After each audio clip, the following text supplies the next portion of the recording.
You are listening to the Overcome Pornography for Good podcast, episode 158, What's Possible with Dan.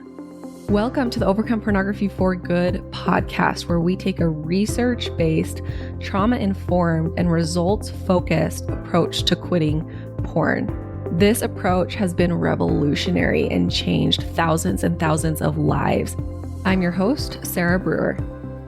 Hey everyone, I'm so excited for you to hear this interview with Dan. This is another episode in our What's Possible series. These are clients who have made great, incredible progress quitting porn that just feel compelled to share their story, to let other people know what's possible for them, to give other people hope. And Dan has such an amazing story. So please enjoy. And thanks, Dan. Thanks everyone who's done these What's Possible interviews. They really make a big difference. I get the best feedback on these. So enjoy this episode. Hey everyone, welcome to today's episode. Today I have Dan on with us for another What's Possible interview, and I am thrilled and excited to introduce you to him. I'm really excited to hear all the details of his story. You know, I know him. We've talked, we've done some coaching, but I haven't heard all the details of the story because, it's mostly been through the group coaching that I've seen you. So anyways, Dan, do you want to introduce yourself and say hi? Absolutely. Yes, I'm Dan. I joined the program about a year ago, started listening to the podcast a year and a half ago, and am just thrilled to be here. And just as I've told Sarah, assimilating this program and applying it to my life has just had a profound impact. And so it's really an honor to be here.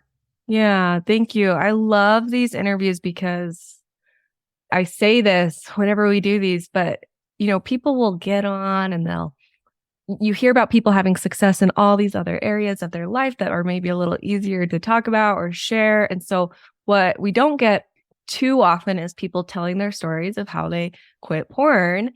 And we need more of those, because if we don't hear them, we start to think no one does it.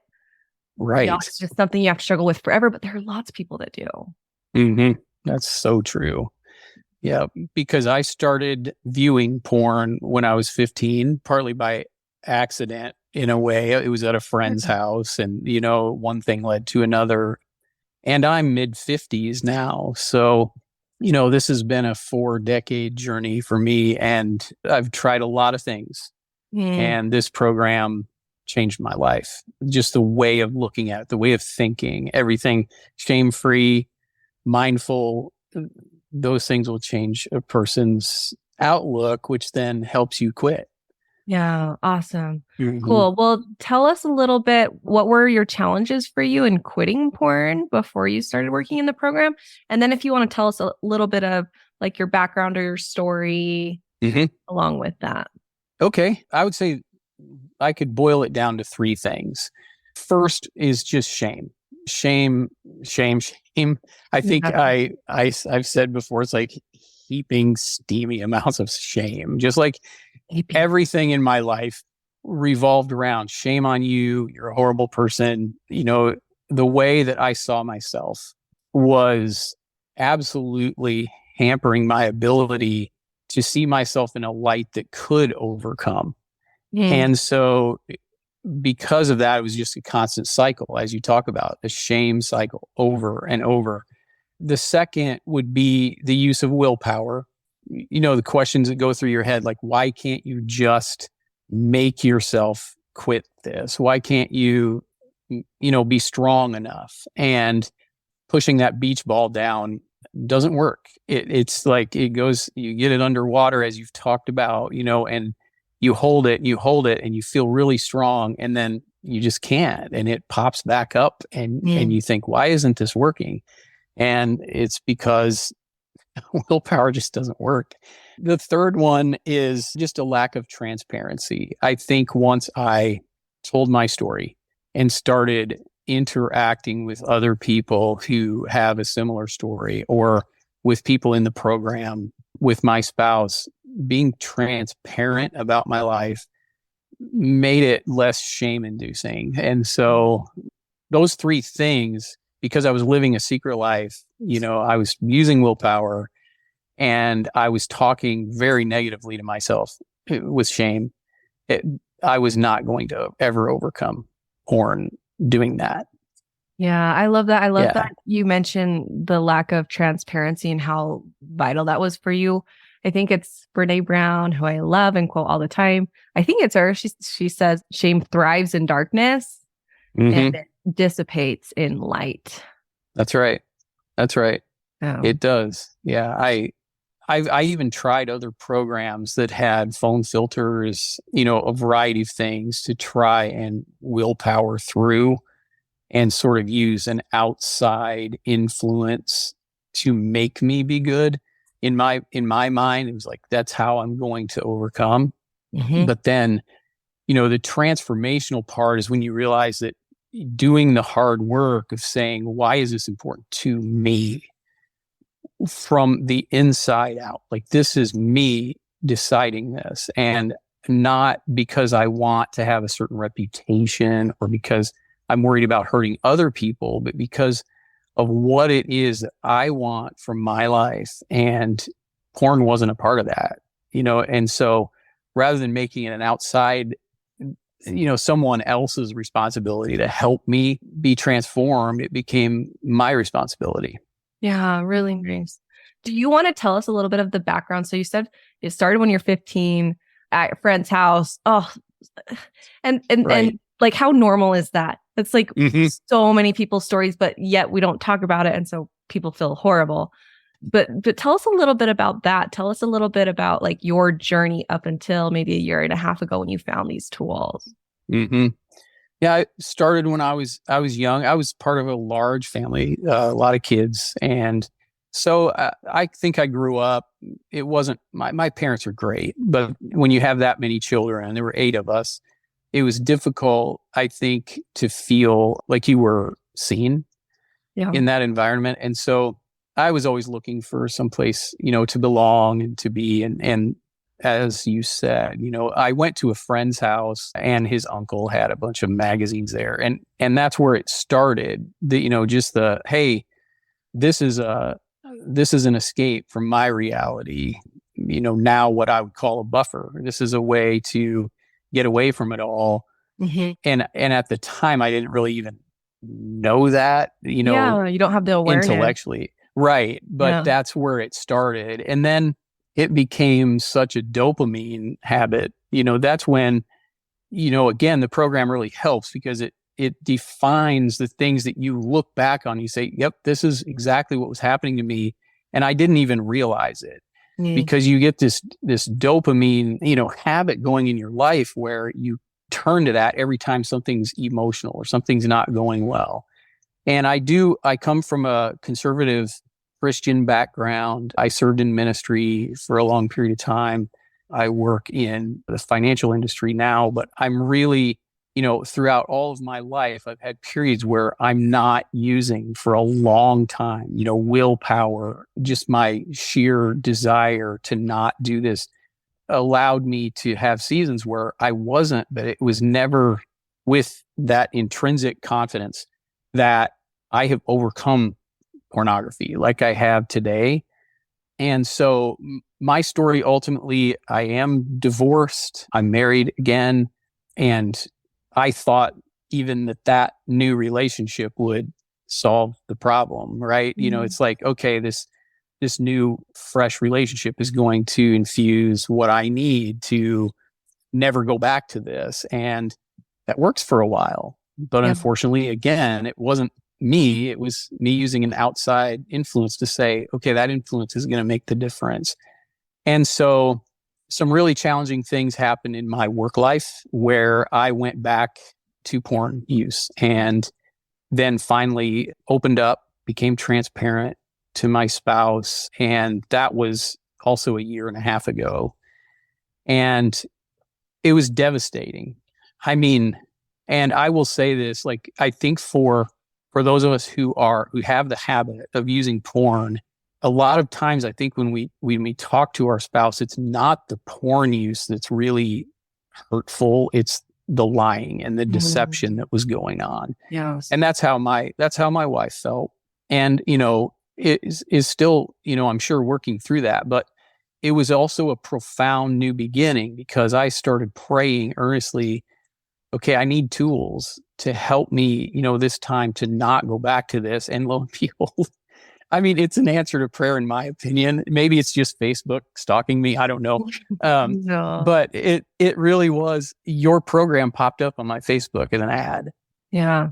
And I started listening to the podcast when I would go on walks. And my dogs can tell you, I became a Sarah Brewer fan right away because I would say things out loud to them like, oh man, she gets it. Like this podcast reveals that there is hope and you can drop the shame and take this one step at a time, one module at a time, and just work on it. And ultimately, you won't have the same responses when those triggers hit in your life that you used to have. Yeah. So well, anyway, that's a lot, but that's good. Kind of my story. Yeah. Yeah. Thank you. And thank you for sharing about, the disclosure that can be really painful and like a hard and difficult and also a new beginning, like you shared. Mm-hmm. That's right. Beautiful. That's right. Mm-hmm. Which is really beautiful. One thing I really, this is this is off topic, but something that I'm thinking about and planning and really, trying to figure out how and when we're going to do this, but I want to have a sister program for the spouses that might be going through some tough stuff because it's such a different ball game, right? When we're talking, and I'm sharing all the tools to quit porn, it's very individualized to the person struggling with porn. But if we're looking at the whole relationship, there's a lot more. And a spouse might listen to some of the stuff I share and be really triggered by it. And they have the right, and that's valid because of maybe some of the, whatever dynamics are happening on behind the scenes and the betrayal that they feel. So anyways, thank you for sharing that. And absolutely. And there's a lot of hope. There is. It's, and I think it still requires a lot of work. I compare it to like a train. I have to be the engine. I have to have the power to move down the tracks, but this program provides the tracks. You have a track to run on, but you still have to be the one to get up every day and make commitments and do the work. And I don't mean every day because I didn't do that, but I think just on a consistent basis, Yeah. Thanks for clarifying that too, because, and that comes with that all or nothing thinking that you get a lot with porn. It's like, every day we're fighting this every day. And that's exhausting. Right. And it doesn't have to be every day. It's just consistency, whatever that looks like for you. Mm-hmm.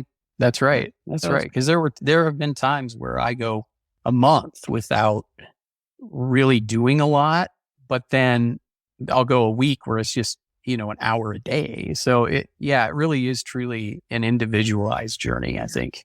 And it's really nice too. Everything that you do, the skills that you learn are making you better and learning more, even more than we maybe realize, like even at a subconscious level is like how I like to think about it, where it's doing more than we even realize. And it's not every single day that we just have to fight. It's gonna, That's right. And it's gonna be easier. So tell us a little bit about this work, how this work has changed you and like some transformations, some breakthroughs that you've experienced the last year and a half.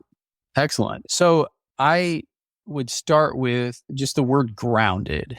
One of the main things that has happened is the engagement of my senses when I'm feeling things and going back to my thought, processing those urges by, like, I'll invite that emotion in and say, well, that's interesting. I guess you're going to be with me here. And you train that. Kat has talked to me about that in a coaching call. Jessica, it's just been really rich to be reinforced in the program on coaching calls with the idea of, okay, it's okay for this emotion to be there, but then we also want to know why it's there and then spend some time analyzing the thoughts that are influencing that feeling. And so I think now that has become such a regular part of my practice in life to use the model to go through it, which is, of course, the circumstance, thoughts, feelings, actions, and then results. And by using that model every day in my work life, in my family life, when it comes to porn, anything, it's transformational on so many levels besides just the porn. Like it goes way beyond. It's this emotional, I don't know, what would you call like emotional maturity? But I don't know if I love that word because it sounds, I don't know, it sounds a little condescending. Like not emotional maturity, but just awareness, like knowledge that really like goes into every area. It's about so much more than porn. Right. Exactly. I think you talk about being online and offline. Mm-hmm. And I can truly say prior to the program, I was living a lot of my life offline. Yeah. Right. Do you know what I mean? It's like this helps you get online because now you're thinking about what's really happening and how I can impact it or how I can change it for myself. And so can I ask that's you awesome. Yeah, that's awesome. So did you do one-on-one coaching or did you just join all the different coaching calls with the different coaches? Just all the different coaching calls. I haven't done one-on-one coaching yet. Which I love. I love that we get a mix of people. You know, you don't have to be wildly successful. If you want that extra support, you can have it. But we've really tried to build it in that you get all the support you need even if don't do that. And Kat and Jessica are so good at the grounding too. They're really good at that. Did they teach you or did you do any specific like grounding exercises that helped you? Or was it mostly just awareness in the model? Mostly awareness. You know, I think you encouraged me and Kat both encouraged me to do some inner child work. I remember one of the coaching calls when you said, yeah, you're going to have a lot of fun with that. But And it has been. I think for me, that may lead me down a path of maybe some therapy at some point that would be healthy, you know? So, but there's so many things we can do to be grounded. But then also I would say how the work has changed me is also just seeing the goodness of the process rather than feeling like I have to arrive. Part of the problem was for me, Sarah, is that I would think I shouldn't be tempted anymore. Or why am I having these thoughts about this attractive woman, right? Because I'm supposed to be transforming myself and not having these thoughts. Well, that's so false. It's not that people aren't attractive in the world. It's that I get to think about how I'm going to think about them. Right. Yeah. And how you're going to think about the thoughts that you have initially about them. That's right. Because a person can't help the fact that they're attractive and they came across your path. That's not their fault. And you were made to be attracted to that. So there's nothing wrong with that. It's stopping, dropping, breathing, sort of saying, okay, this is when you can go down this path of thoughts, right? So having that momentary stop, drop, and breathe that I think you talk about in the podcast too, on an episode that is just so powerful to give yourself long enough to pause to get you on the model and then see where those thoughts are coming from and change the thought.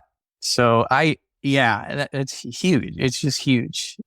Yeah. You know, I think about even for those who may be, you know, biblically minded. Okay. Like my background has a lot of Bible involved in it. So I think about the creation story and how, you know, we think about God as being one who could do anything with a word, right? I mean, you just speak a word and anything could happen. So then why didn't he create the world in one word? Well, he did it in 7 days, 6 days, actually, I guess, according to the story. But it was like every day he's stopping and saying, this is good. This is good. And I'm like, okay, maybe there's something to that. No matter what it is we're trying to overcome or improve or do, is like, this is not going to happen overnight. And maybe it's not supposed to. Maybe the part of the journey is to stop and say, hey, Dan, that was good, you know? And now we get to move on to day 2, right? So anyway, that to me was a transformational moment that just hit me like, yeah, it's not all or nothing. It is truly, even God, who's perfect, took things in steps, and we can too. So, and I love that, like the power in the process and and the experience of it all, right? And Right. I feel like that's why we're here. It's to experience the process and not just, we're Right. good, we're fine, we're great at everything, quit Right. porn. And that can be Mm-hmm. really hard, especially something so painful as pornography and pornography use people can say, well, why would God want me to slowly overcome this? Wouldn't God want me just to Right. quickly quit it? Mm-hmm. Yes. And even the shame that sometimes comes from the religious community of, if you really had the Spirit of God, you wouldn't ever do that again. Like it's Yeah. almost like it's supposed to be this immediate thing that happens. And maybe that does for some people, Sarah. Like I'm not saying it doesn't, Sure. but for me, no way. Like that, not even close. And And all it sometimes, did was, make me feel worse, honestly. yeah. Yeah. And sometimes, right, the underlying message of that is if you were more spiritual, Mm-hmm. if you were Right. closer to God, if you were Mm-hmm. a better, more spiritual person, he would take it from you. Right. Right. And Yeah. that was not my experience at all. And so having a program where I could sit and say, okay, God, you're on this journey with me and you see me. Like, I'm improving, I'm doing better. And it's just fun to celebrate instead of beating yourself up. Honestly, I mean, that is so much the key for me is celebrating the wins. And again, you taught me that like through the program, every single coaching call. What are the wins today? When we do a support group with Quinn, what was the win? Not, oh, what are you struggling with? I mean, we get to that, but it starts with what are your wins? And I just love that. Yeah, we really drilled that into everyone's heads for a while. Like wins. Because if we start with that, it creates more of it.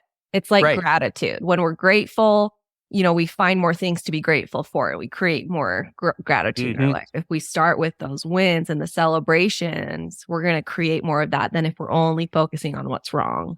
That's right. Yep. So true. So those, I would say, as far as how the work has changed me, those would be two big ways. I mean, in addition to, of course, just that the daily models that there are occasions now that I write them down, but most of the time it's just something I do on the fly, in a circumstance. It's like, that's becoming a habit, which is really refreshing. It took some work, but it's becoming a habit now. So that's awesome. Yeah. Such a a really great sign that those neural pathways in your brain are changing, and it's becoming a lot quicker and a lot easier to do these things that, the model, the stop, drop, and breathe. That first one, did you find this? I'm curious. Like when you first started doing it, did it take a lot more effort than now? Yes. With the model, I had to get out a pen and make myself focus on it for a few minutes and write it out. And then, over time, I think it probably took me, oh my goodness, 6 months before it just sort of became this more automatic thing that's happening now. So, and that may be different again for other people, whatever the time frame is fine. But I just feel like it's worth it. Like stop for a second and write it out because it'll really transform the way you think about a situation. Yeah. Awesome. Yep. Okay. I have another question about how you did the program. Just as I'm looking at it and, really trying to make sure that it's as effective as possible. Did you go through the milestones? Did you do all of the milestones? Did you go through all the videos?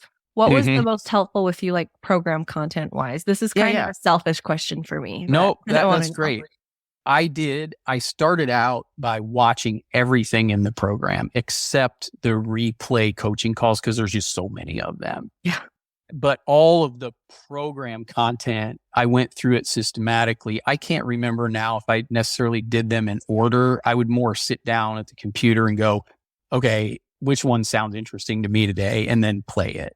And I would usually do all of the videos in one milestone all at once. Like I know it's a lot, but then what it did is it allowed me to go back into the workbook and I printed it and I would use it on paper.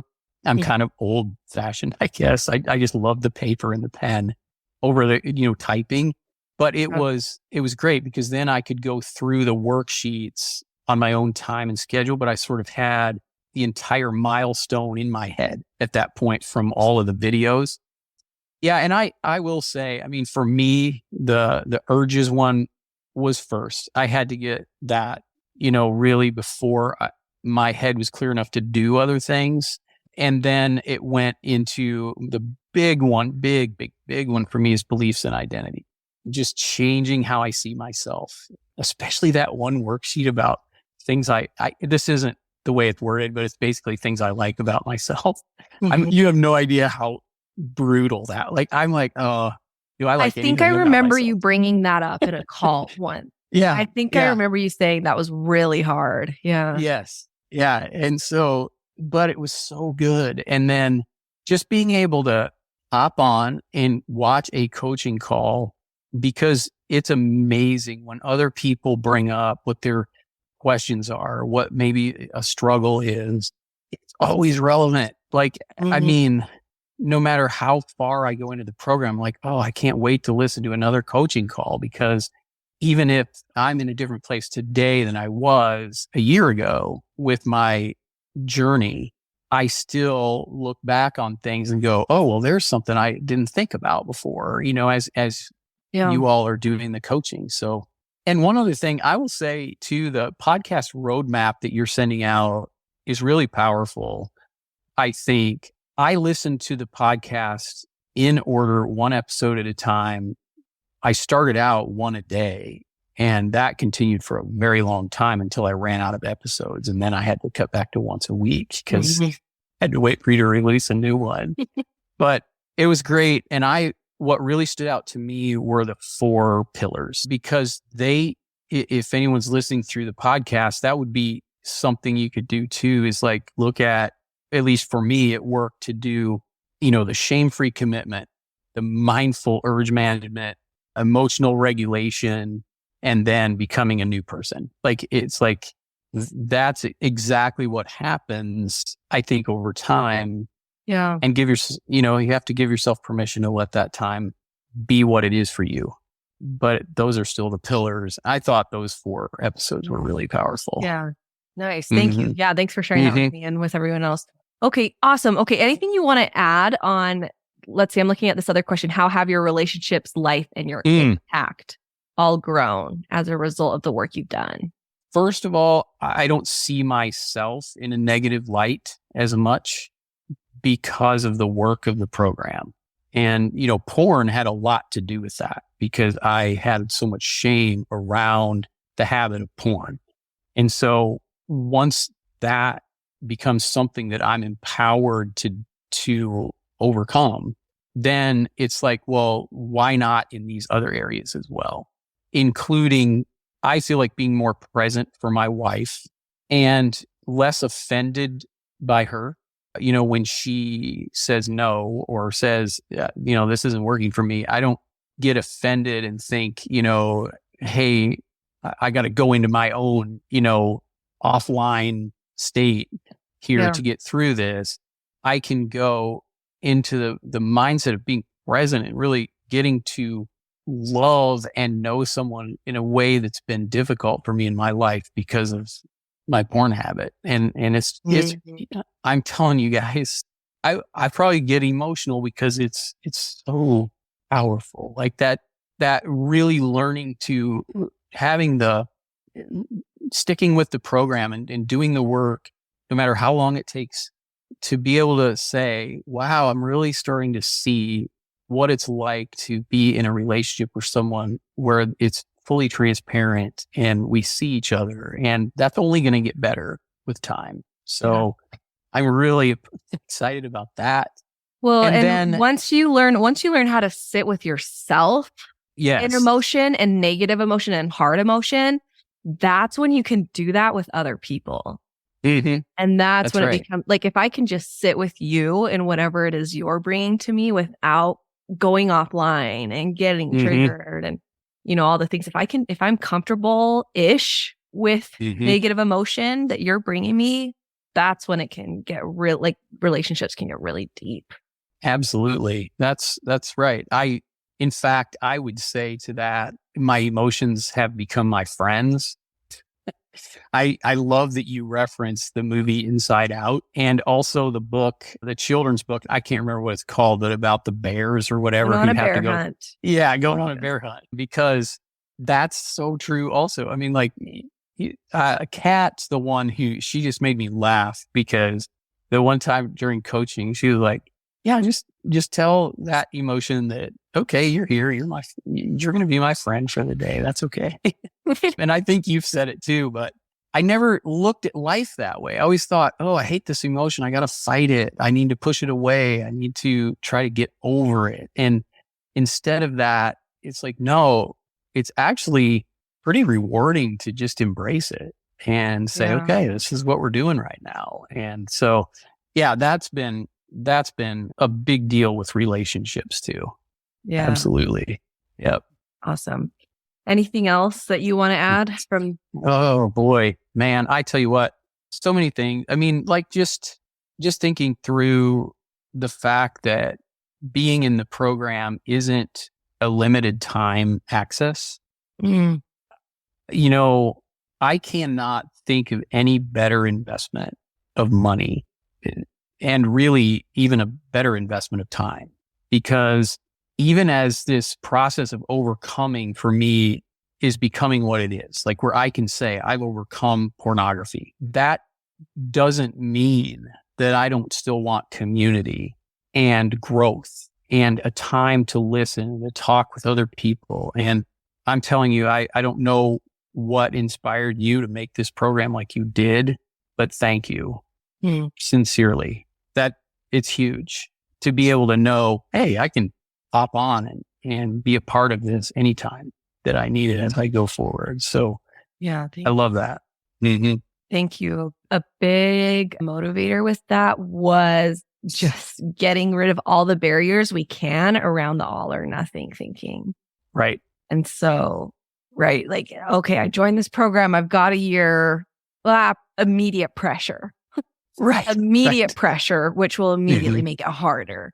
And so we can just, and also I think part of it comes from a place of like, I know I'm always going to be adding things and making it better. And so I want people to have access to whatever. Like as I grow, I want other people to just have that.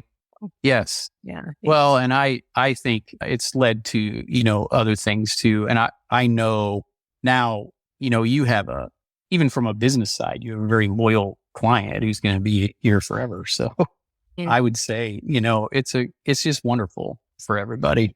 Yeah. Thank you. Okay. I know you already answered this a bit, but is there anything you want to add on this question? What do you think is possible for you now as a result of you quitting porn? And because you had mentioned at the beginning, you said, I never felt like I could say I'd overcome porn, but now I feel like I can. And can you tell us what that means and like, what that looks like? Yes. It doesn't mean that I'm not still a man with eyes, right? It's not that I'm not in the world anymore. And it's not that I'm impervious to thoughts that come into my head. Overcoming doesn't mean perfection. It means that you have the tools and you're using the tools. I think implementing what you have to make choices that align more with who you want to be. Yeah. That's what overcoming is about. To me, it's not all or nothing. It's more, I really don't want this anymore. I mean, it's because I have chosen this. Yeah. Right. So good. Thank you for sharing that, because that's something, I don't know if you've heard me talk about this a lot recently, but I'm like, yes. Oh, we need to change how we're talking about overcoming porn for good, because if we think about it like, oh, we know for sure we're never going to slip up. We have no more temptation. That's not it. And that's not going to help us. And so I wanted to check in with you if you had kind of felt that. The idea here is we have the confidence that if we do have an urge, we know what to do. If we do slip up, we know what to do. And porn doesn't have any more power over our lives anymore. Right. That's right. Yeah, it's not, you are empowered versus thinking of it as, oh, this thing is so powerful and I can't resist it. It's not like that anymore. Yeah. So yeah, it's really awesome. Okay, what else? What do you think is possible for you now as a result of quitting? Well, Okay, so my wife and I love to watch HGTV shows. We watch this one that's called Help, I Wrecked My House. Okay. And it's basically people who try to do remodeling projects, and they don't do horribly, but they tear things apart and they don't know how to really get it put back together. And that show is like the perfect illustration of my life, where this program provided the tools and the expertise that, when implemented, I was able to then put this back together. And now it's going to become every day, each room of the house sort of becomes something more beautiful. And I love that vision, at least in my head, of, that like what happens on that show, because that way, in my mind, anything's possible. That's what I would say is, anything is possible. Obviously, there's a lot of things that influence that, but I just truly believe that the only limiting thing would be my own beliefs. And so I'm excited about continuing to grow in that. So it's like, you do this, you overcome this thing that has been there for decades that you've never thought you'd be able to, that has been all consuming. And then you overcome it and you're like, oh my gosh, if I can do this with this, sky's the limit. It is. Right. Yeah. Right. And I find myself being less timid, maybe is the word, at work, just more confident about every area of life. And so, the sky's the limit. Yeah. Cool. Yeah. And you can use these tools now for whatever it is that you want to work. It's the same stuff. It's the same, feeling the emotion, feeling the fear of failure, the fear of rejection, those things. Feel those feelings and we can be comfortable with those. What's Brooke Castillo say? She says the price to success, or the currency, what is it? Like the discomfort is the currency of your dreams or something, Yes. Right. Yes. Like, and I've always pictured it too, like when I was in the river of misery, as we talk about in the program, just having all of those coaches like on the shore, like cheering you on. And I don't know. It's so different from the mentality of willpower. It's just, you feel accepted and like, okay, I'm not gross and disgusting. I'm just a person. And of course I did that. Let's go forward now. Right. So yeah. Thank you. Okay. Any other insights that, if you think about someone's where you were a year and a half ago, or any other of our listeners, anything else that you might want to share with them before we close up? First and foremost, I would say it is never too late. When I saw the first magazine at age 15 and all this stuff has unfolded in my life, and then I heard Quinn's story on What's Possible episode of the podcast, I remember thinking, man, anything is possible. I mean, like, he did this, I can do this. Like, you have all of these years of your life ahead of you. Even if you've been in this habit for a long, long time, start today. It's just such a beautiful process and it's never too late.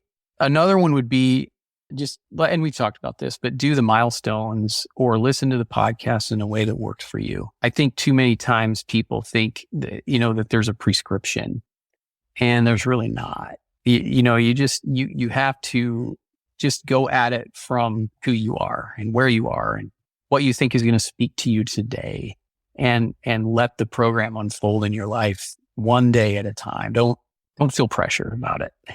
That's how I feel about it anyway. And just trust the process. Make friends with your emotions, those things that we've already talked about. And finally, for me, I also have made friendships with, for me, it's men, 4 guys in my local community that I meet with for coffee. I talk to them. I am transparent with them, because it was tough at first, almost as tough as being transparent with my wife. But I just felt like, this is my story. The thing that gives it power is to feel shame about it. So while I'm not going to necessarily put up a billboard, I also think it was really important for me to have that transparency face to face with other guys. And surprisingly, a couple of them said, well, while we're on the topic, because people are afraid to talk about it. And so it's pretty cool. You bring it up, and then the next thing you know, you're really helping people. So don't you think it's like probably majority? Oh yeah. People? Yeah. Yeah. I don't want to be that guy who's like, yeah, if they tell you no, they're lying, because maybe there are people who aren't, but I just know it's such a common thing, and we need to be more transparent about it. It takes the power away from it. Yeah. It really does. Yeah. And changing that narrative of what it means about someone. Like, as you're talking, I'm just thinking to myself, and hopefully I phrase this in an okay way, but I like the trust level that I would have for someone who has struggled with porn forever and then gone through this process. Like, I would trust them so much more than maybe someone who hasn't done that work of the emotional stuff, of the like understanding the thoughts and the beliefs, and just all the deep inner transformation is like, it makes you such a good person. It's like, it's a catalyst to learn these things that a lot of people might not ever get the chance or be pushed to learn, and just stay in their comfort zone because it too. So that's so true. And it impacts, like, even I lost 20 pounds over the last year. And I attribute that a lot to that model and what you're thinking. You know what I mean? It's so transformational. So I'm excited about what's next. I don't even know it might be the same job, the same everything, but it's going to be done in not the same way. So good. You know what I mean? Like that. And that's what's so awesome about it. Your whole circumstance may not change, but the way you're thinking about it completely changes. Yeah. And so, yeah. So good. Thank you so much. Thank you for coming on and sharing. Thanks for sharing your story and being here. Thank you. Well, thank you. And I can't say it enough. I'm kind of by nature, a hugger. So I wish I could go to the Sarah Brewer staff and like say, hey guys, thank you. I mean, just from the bottom of my heart, just for everything you do. And I'm sure you make sacrifices, and we just so appreciate that. Thank you. Yeah. Thank you. We'll send energetic hugs to everyone. All right. Awesome. Got that. All right. Okay. Yeah. Thank you. All right, you guys. Thank you for being here, and we will talk to you next week. I want to invite you to come and listen to my free class, How to Overcome Pornography for Good Without Using Willpower. We talk about how to stop giving into urges without pure willpower or relying on phone filters so that you can actually stop wanting pornography.